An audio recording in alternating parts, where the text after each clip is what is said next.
Saturday showdown. DRX で KT ロースト。 Yeah, he saw that 10 solo kills, and he's like, No. oh, yes, yeah, sort of. Jax is okay. The middle ground. Yeah. Pull out the middle ground. You know, if Yoni's on one side, Casante's on the other, Jax is somewhere in between. Yep. Does like to do fighting, even though he doesn't have a real weapon. Yeah. We'll see whether Sponge can get around and really change that one up. But ladies and gentlemen, it is time to jump onto the Rift for game number 1. In the mid jungle 2v2, if you shuffle like Faker, you just don't quite have enough damage to burst him down, you know? Yeah, who kills him? Teddy with the help of Pleta, able to land a really nice trade there onto Gumayusi. Yeah, I mean, we're only 3 minutes in, but this is a good start for DRX. Yeah, I would say so. And we're going to stay positive. Oh, that was... Okay, cut the video. As we can see, low health bars everywhere. Satab almost just solo killed here by Faker, who needs 9 kills for 3,000. There is a Shattering Strike. Crash down, but a bit of a crash in the jungle just in general there from Sponge, unfortunately. And he will be able to find some of these angles as this game goes on. Zeus finds an Infernal Chain, cut the video, and Gumayusi taking a bit of damage here. Good fire kick, and actually Teddy going forward. A couple more autos and he's dead, and that's first blood for the bottom lane of DRX. That's not even silver lining. That is just great. Yeah, fantastic. Teddy and Pleta winning out the 2v2, and this is one of the weaknesses of Lucian Nami in the early levels. Oh, Satab is... That's not the lane, that's the river. Faker is going to get shuffled, actually. Delivered to Sponge. Flash Ash to come through, but Sponge is immediately flashing after him. Faker could die as well. It's a decent shockwave, but it ain't going to save him. And Satab moves DRX to 2-0 to this composition. And if T1 don't start that snowball rolling, things could become difficult. Rascal coming forward as Sponge is here again. Remember, no flash on Zeus. No Umbral Dash either, as there is the Magnet Storm. They didn't even want to invest it, as the Leap Strike comes in and the Flash has to be used, but Rascal is able to lock down the kill. And we see here Rascal just getting out of the tether distance in time to follow up here. Oh. Yep, Ona is going to go a bit aggressive onto Pleta, but Teddy might have been his target. Now Kerry is going to come on over. Teddy is in so much trouble. There he goes. Faker moving in as well. Flash out from Pleta. Faker moving real quickly thanks to the Aqua Prison. Jockeying for position over the river, trying to get control. Oh no, Satab. Yeah, that's a shockwave, and that is an immediate cease and desist. Satab able to get out of there though. Doesn't have teleport, and now doesn't have flash. And so that is going to be 2 dragons. We'll see what soul it's going to be. If it's T1, it's often clouds. They do have my back there. And Faker is on defense. That's a flash Magnet Storm. Teddy going to flash out of the way of the tidal wave. Faker should go down. They do secure the dragon. But they're going to need to win this next dragon fight. They're going to need to put a stop to the dragon stacking. And Sponge is looking to put a stop to Zeus here, who doesn't have flash. Remember, Magnet Storm comes down, Emperor's Divide, and he's just going to be swept under the rug. Sponge will take a few too many turret shots, but he isn't going to die for it. And now Rascal is chasing after Faker. Shockwave comes in, but doesn't exactly do what he wants. Still slowed down by the dissonance. Rascal will be deterred as Faker gets into that pixel brush. And now, oh, Moonlight Vigil avoided. That was really cute. Pleta still diving in, and that is not really the direction he wants to go. Satab wanting to get over, isn't going to be able to. Good dive here by T1, keeping up that aggression as much as possible. But Rascal's coming in. This is fight after fight after fight here in this mid-game. Still probably pretty happy about how the situation is going. His owner is spotted on vision. DRX immediately back away towards him. Yeah, Rascal is actually going to, like ships in the night. They do go past each other, but there is a flash counter-strike, and Ona, he's going the wrong direction. Gravitum is going to be picked up by Teddy, and that means that there is no way out. Somehow, the kill goes to Pleta, but that is fine. There is no jungler. That Emperor's Divide. Teddy gets vision down, spots T1, and still standing his ground here. I don't know about it. Damage. Yeah, does have Pleta there in his back pocket. Gumayusi able to offer a lot back. So, without Smite, they do have teleport, and T1 is still wanting to fight for this one. That's a flash over the tidal wave. Shockwave comes through though, and that's a great double bubble. Zeus able to take down Satab here as the dragon is still amongst it. It's a double kill for Zeus, who is just a wrecking ball. And they were a man down, but T1 is still making it work. Make that a triple. You know, and as much as T1 have gotten like a 4,000 gold lead here, which obviously isn't great, they haven't taken any tier 2 structures yet. They didn't get that third dragon, so DRX hold on okay. Ooh, tidal wave coming in here as Sponge does get knocked up. Great shockwave onto Satab, who's trying to get himself out of there. Ona also using the ult relatively defensively. They take down the turret but they're unable to kill any of the members of T1 to try and lock down this bottom lane. They get vision of Gumayusi Keria trying to run away, and Teddy is looking to try and catch up, but Rascal now finds himself singled out. He has the Counter-Strike running, but now Owner is going to turn up. These Hex Gates really working out here as they change position kind of comedically. And Rascal looking to try and get himself out of there. He does so, but I don't know whether the teleport play really worked, and now he's backing on a ward. They're structuring these buildings on sand, you know? Yeah, I've heard of that issue before. Is okay, cease and desist onto Teddy into that backline. He flashes, he does manage to get the ult, but the shockwave is too strong as Faker 8 kills to go now. Zeus able to take down a double in the backline as well. Sponge going to be taken away also, and DRX, they're left with only Rascal. Oh, the teleport from Faker as well for the shockwave position as Keria has to flash. Oh, bubble avoided there by Sponge, but now he's in trouble, taking a lot of damage from Gumayusi. That is a second one here for Faker as Rascal is getting engaged on here. Zeus, every auto really hurting. Cyrilda's in his back pocket as well. Still wanting to, by the looks of things, is Teddy, red, white guns, ready to fight. But, oh, dearie me, he is just going to die. Exhaust was able to be pressed onto Gumayusi there, but he's still able to kill Teddy. So without jungler or AD carry. Rascal? Rascal going for it. Gumayusi is somewhat low. The Baron is also somewhat low. I feel like Rascal is kind of just doing his own thing this entire game. He's out of there, though. Look at him. He's buying time. Teleporting. Bubble, dead. It was a cute play, it was a cute plan. Gumayusi able to dash himself out of the way. Good shockwave here from Faker as Sponge crashes down on top of him, but Faker's got the arm guard and he'll keep himself alive. The fire kick, not really something you're too scared about, and now Zeus is underneath turrets, not too worried about much at all. Wants to find a third Q, there it is. And Pletter is just wondering where the heck damage is. He wants to go back to being an AD carry, I think, but Umbral dash over the base gate. And Zeus is out of there. And now T1 are just going to rain hell down on the rest of DRX. Pletter is... Leave him alone! Oh, it's so cruel, isn't it? That's another kill. There's the ace, and T1 will now just destroy these Nexus turrets and take us to a game number 2. But one thing I do want to take away from this is the fact that DRX looked relatively competitive in the early stages until they absolutely did. Yeah. On the other side, though, Gumayusi actually does the third highest damage on his team. A bit difficult to play, you know, playing Peel as well is definitely possible, but a bit trickier than it is just playing that straight engage role we often see, but I think it's fine. I feel like game 1 and game... Oh, I love it! Being picked up. So, an opportunity here for Satab to strut his stuff on the Rift with the big Corki. Let's get into game 2. When the package isn't available. Yeah. And T1, if anything, are a very barony team. They are barony, quite barony. It's nicely done. Faker as well, trading very well against Satab in this mid lane. Satab just really wanting these minions to come a little closer as the Blooming Burst is just frustrating for this Corki to deal with. Should be able to recall and get a... Oh, that was sneaky. You know, the sad thing is that if Satab just held his nerve, he was fine there. Yeah, he did move a very, very, very, very small amount, so maybe that was just enough to move him out of the way. His grand entrance once again. No flash here from Keria. It could be another first blood for DRX as he's burning. The flash comes through and Keria walks it off. Oh, it's so close here for DRX on the bottom side, and Keria has teleport. He can just be straight back here. Yeah, a bit of a heartbreaker there, honestly, for DRX. Keria kind of misplaying on the own there, tries to use the dash to avoid the W. In comparison to the 2 books, Faker is well-read. He is known for his reading of books, but he is going to be able to do so in lane as well. And, oh man, catches him right on the end as Satab going aggressive. Faker, oh, just flashes, picks that one up. I believe that was the empowered auto there as well. And so Faker, first blood, solo kill. And Pletter going to go aggressive. There is still the Corki, right? The Corki factor exists, but the problem is that he just may not get to the Eclipse, Malignance, Muramana situation as Gumayusi does have to use the flash. There's a Feather Storm as Keria trying to get himself out of the way, calls the Ram, and they still manage to get the knock up. Ona finds the stun, max range. Dawning Shadow flies forward as well, and Ona, he helps them pick up their second kill of the game and continues to go aggressive here, moving into the enemy jungle. And then he's spotted on a ward. But like, what is the point of taking package now? Well, so that you can get out of this.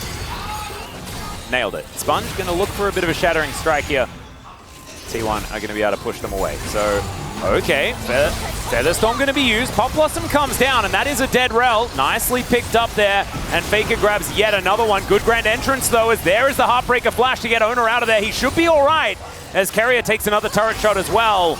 Ooh, Faker taking a lot of damage underneath this turret as well, but should mean that T1 can escape, and it's just Sponge that does go down. I'm going to put it in the cons column, absolutely, when it comes to DRX early games. Okay, now they're going top. Yeah, Ona is going to be able to get Satab here. Does use the flash, but there's the stun. And is he able to do anything? The answer is no, and he also gives the assist over towards Gumushi as well. Yeah. And Carrier is up a lot of thousands as, okay, that's a decent engage here from Pleta, finding Zeus, doing a fair bit of damage. Sponge also moving in, but really not getting the Magnet Storm onto anyone that he really wants. Maybe not enough metal players on the side of T1 for anything at all, as Gumushi already doing a fair bit of damage here, as we can see. Taking a lot also, as, oh, not quite enough for the dash cannon Pop Blossom, but the knockups are going to be there as the Ram comes in. And T1 kind of okay with this. They're just going to push them away from this inner turret and further line their coffers with global gold. We are approaching a 10,000 gold lead pre-20 minutes. I'm going to go with not worth. I'm going to say not worth. They're also then here for Owner to rotate down. The rest of the team also coming in. There's a Magnet Storm from Sponge as we have a look towards the top side. Pleta finds the quickness. They're looking to lock down Carrier, but does he take damage? No, not really. He's just trying to turn it around, gets a Feather Storm, and continues walking at them menacingly. Look at him, just trudging down the rift, breaking his own things, and just not really worried about anything at all. Brittle not going to be procced there onto Sponge, but he also just takes way too much damage as Faker is going to look to support. And now Zeus wanting to find Satab, and he'll find him. And that is a real scary one. Flash does come out, but I don't know whether Satab can escape this. Where's the Valkyrie? 7 seconds. Yeah, he's really dead. I don't think you get that long. And look at the scratch of the head on the player cams there as well. You can see Satab not really happy about how this game is going whatsoever. Well, I think the chances of Sponge stealing this pretty limited. low. Yeah, limited. Those probes, though, maybe no, he doesn't even get those. All right, well, the Ram comes down. They do manage to catch Pleta here as Ono looks for a little bit more CC. Heartbreaker comes down. Rascal going to be the next target here as Teddy takes the base gate. Yep, Faker is after him. There's a Pop Blossom. Teddy able to avoid that. And that will be able to keep him safe, but he needed Ghost and he needed Flash in order to get out of it. Didn't have Feather Storm, but would have needed that as well. Yeah, could have pressed that button. Pleta still running for his life. Sponge doing the same thing. And yeah, this is a difficult game here for DRX at this point in time. Pleta is going to die, and there's going to be a kill going over to Ona. Now Rascal fighting alongside Satab against Zeus. 2 versus 1. I'm almost favoring the 1 here, but it is going to be Rascal picking it up in the end. As Carrier turns up just a little bit late, and Faker is a little bit distracted by winning the game by the looks of things. Still needs a few more kills like Faker. He's been hunting for them. You've seen him trying. Yeah. But you don't win the game, then you definitely can't get the kills. Yeah, there are more important things at stake right now. No, precisely. As Rascal going to turn it here. Carrier going to flash on over, and yeah, Gumushi turns up. He's going to protect his better half. And now you can see Carrier just going to go back home. Satab may just die here, as yeah, that's a bunch of buttons in his face. And Gumushi locks down a solo. Well, they're not mid, because that's dead. Well, there's one of them. Yeah, there we go. So Rascal is going to find Carrier, and Carrier is going to ignore him. I'm pretty sure Rascal pressed a button, but I'm not entirely sure. Pop Blossom going to be channeled here as Sponge is going to dive on into it, looks for a last-ditch attempt as Faker goes golden. He picks up another kill here. That's his 3rd for the game, but he will end up going down. Good package there from Satab, but now he's on the wrong side of this one. Knockup is going to come through onto Zeus. Blade Caller is good, and Zeus will be taken down. But now the cavalry will turn up. There's another Corki. That's a decent way of dealing with it, I guess. But he's going to take a lot of damage. Teddy on the fountain is kind of looking like his old self as that fountain laser. But still, these Nexus turrets are going to be turned to. Carrier looks for the dive forward. Good Feather Storm there from Teddy to avoid him. But now the Nexus will be taken down, and T1 going to look for that swift 2-0. They will find it. Carrier will die. T1 will get the job done in the end. Decent little dash there from Owner, and he keeps himself alive at the last second. So let's have a look at the damage numbers here. Gumushi doing a whole lot on this center, to be perfectly honest. Thank you very much, guys. This is Dear for the POG Interview translation, joined by Zeus and Faker on the side of T1. Congratulations! Let's hear from you guys about how you feel, Zeus. Now we're able to win against DRX, and I think we're on a really good momentum. So I'm very happy. And Faker, I'm really satisfied with a clean 2-0 victory. Faker, you achieved another record, your 600th total LCK wins, which is a huge milestone. This is a new record in the LCK history. So how do you feel? It's a reminder that I've been here in the scene for a very long time, and I would like to continue to win. And thank you so much for the congrats.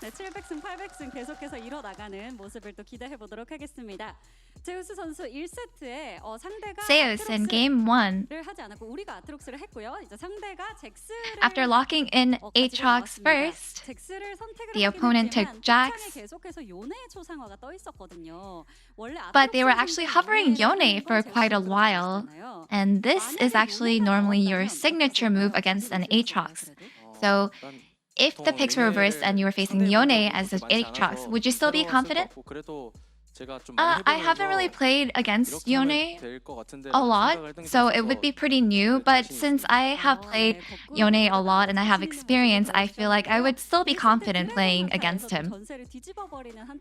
And in the Drake fight in game 1, there was a triple kill at Drake that turned everything around. So let's take a look at the replay. Would you like to walk us through this moment? I was flanking with TP, and I think I was just picking my opponent one by one. That was it. So it looks like your teammates set everything up, huh? Yeah, so Gumayushi was the one who set everything up. And I'm sure that Gumayushi is watching and very grateful for the shout out. And game 1, Faker, you faced Azir with Orianna. And it looks like you're so jazzy with how you dodge Azir ults lately. So any thoughts, any tips on dodging? I feel like lately, and in the competitive scene, Azir is utilized a lot. And I feel like just being able to face him so long and seeing all the changes that was implemented that made me face him even more, I feel like I'm just more experienced in terms of dodging. So I think you can literally just dodge it while watching the Azir. Just watch the Azir ult and just flash. That's all I gotta say. And in game 2, you played Nico and played your lane pretty aggressively early. And thoughts on given that Corki is also something that's utilized often now, thoughts on the Nico versus Corki matchup? So in the laning phase, I told myself that as Nico, I can grab prio early. And I feel like in this matchup, it's all about dodging skill shots. And you also had a solo kill highlight here, so let's take a look and talk about this scene. This is how you got your solo kill here.